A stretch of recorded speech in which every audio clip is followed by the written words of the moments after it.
It's great to have you join us again on the Value Chain TV News Update. I'm Anastasia Adeze with the news. Welcome.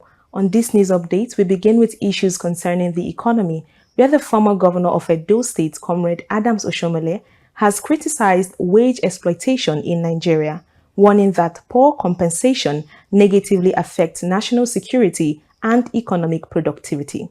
According to him, Nigerian workers are now poorer despite the increase in the new minimum wage recently approved by the federal government. Speaking at the Distinguished Personality Lecture organized by the National Institute for Security Studies, NISS, in Abuja, Oshiomhole highlighted how inadequate wages create a circle of economic hardship, making workers vulnerable to manipulation and radicalization.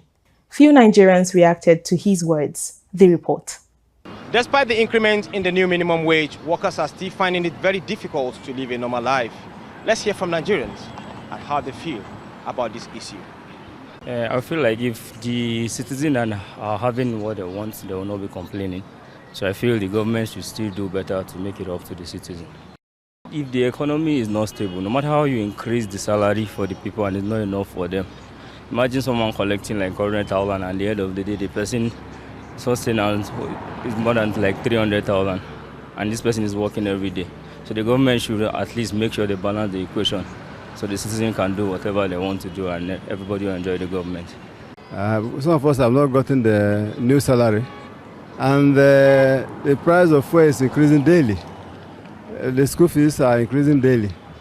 Do you understand? So, and especially the food stuff. My wife sells things. She has a shop.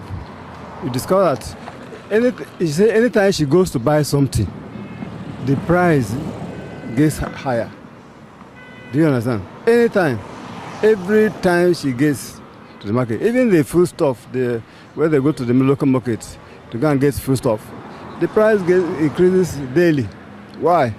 I learned that they want to increase the VAT now. What's it called? NEPA. All these things keeps increasing. So I think these are the problem. True to God, we are feeling. Look at me right now.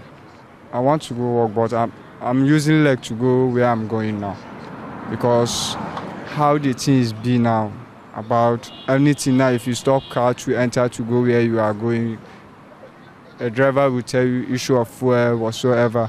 So they say they add out then adults and salary, but we are not seeing the salary. If they are paying you 50 or 70 or 100,000, you can collect your 100,000, but they will not tell you that government has anything. They will just tell you, say, my brother, if you want to do work. If you don't go work, just leave it. So now we are facing a challenge, a heavy challenge for this country now. Nigerians have actually showed their dissatisfaction that the salary is not enough for them, and they are calling on the government not just to increase the salary, but also to reduce the prices of food commodities and also that of fuel. For Valuechain TV, Kabir Lawal reporting. Still on the economy, the Chief Executive Officer of TotalEnergies, Patrick Poyang, arrived Abuja to meet his teams in the field, as well as the Nigerian National Petroleum Companies Limited Group Chief Executive Officer, Mele Kyari, and the Nigerian President, Bola Ahmed Tinubu. This visit, following those he made to the country last December and this May, will be the French major's third trip since Tinubu's election in February 2023. Mozambique is expected to be the next stop on Poyang's latest tour of the continent to discuss TotalEnergies activities in the province of Cabo Delgado, where the announcement of the lifting of the force majeure on the development of Mozambique liquefied natural gas seems imminent. Stalled since December 2020, this 13.1 million ton gas project is set to resume in the incoming weeks, boosted by the support from Rwandan forces.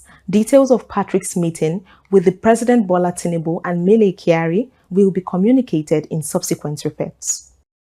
And in the oil sector, oil marketers have expressed a renewed interest in purchasing refined petroleum products from the $20 billion Dangote Petroleum Refinery in Lagos. This announcement was disclosed following the remarks by the president of the Dangote Group, Aliko Dangote. He stated that oil marketers were not yet sourcing products from the Lekki-based refinery while raising concerns over continued fuel imports by the marketers and the Nigerian National Petroleum Company Limited despite his refinery's production capacity. According to Dangote, the facility has been operational, yet reliance on imported petrol persists, adding costs to the Nigerian market. Still on petrol, organized labor has expressed concerns that the latest increase in petrol prices is stretching Nigerians to their limits. They warned that continued price hikes would worsen public frustration and hardship across the country. The group advised the federal government to take caution, stressing that frequent adjustments to the price of fuel might provoke an unexpected reaction from the public. Labour pointed out that Nigerians' silence should not be taken for acceptance of the economic strain they are enduring. Labour also emphasized that the hardship has pushed many to a breaking point, using the analogy that even a goat will bite when corned. They urged the government to address the root causes of this misery before the situation escalates beyond control.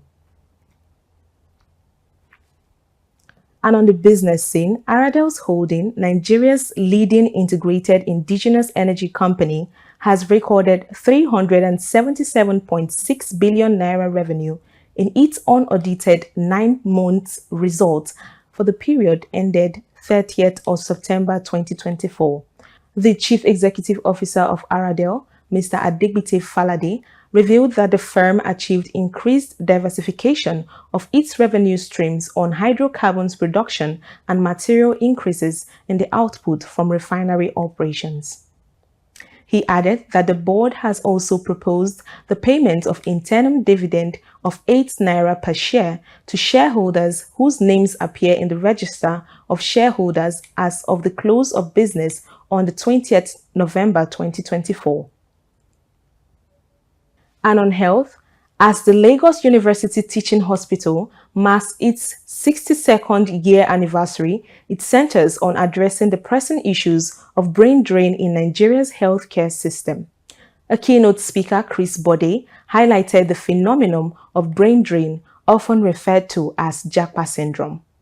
He added that one primary reason skilled professionals leave the country for better opportunities abroad is the poor remuneration of health workers. Chris Bode further highlighted the concerns of its long-term impact on the healthcare sector and called on the federal government to take actions by improving salaries, working conditions, and infrastructure, especially in rural areas. And lastly, on sports, the home-based Super Eagles, also known as the Chan Eagles, has resumed camping at the FIFA Goal Project pitch in Abuja. Our correspondent Kabir Lawal tells us more. With the year slowly coming to an end, the Super Eagles, also known as Chan Eagles, begins preparation for the upcoming 2025 Chan qualifiers against Ghana, scheduled for December. Ghana will host Nigeria in the first leg between 20th to 22nd December, while the return leg will hold in Nigeria a week after. The winner over 2 legs will earn a slot at the Chan 2025, which will be co-hosted by Kenya, Uganda, and Tanzania. The Eagles are expected to engage in series of friendlies as they continue their preparation for the game. For Valuechain TV, Kabir Lawal reporting. And that's it on the Valuechain TV News Update. I'm Anastasia Adeze. Many thanks for watching.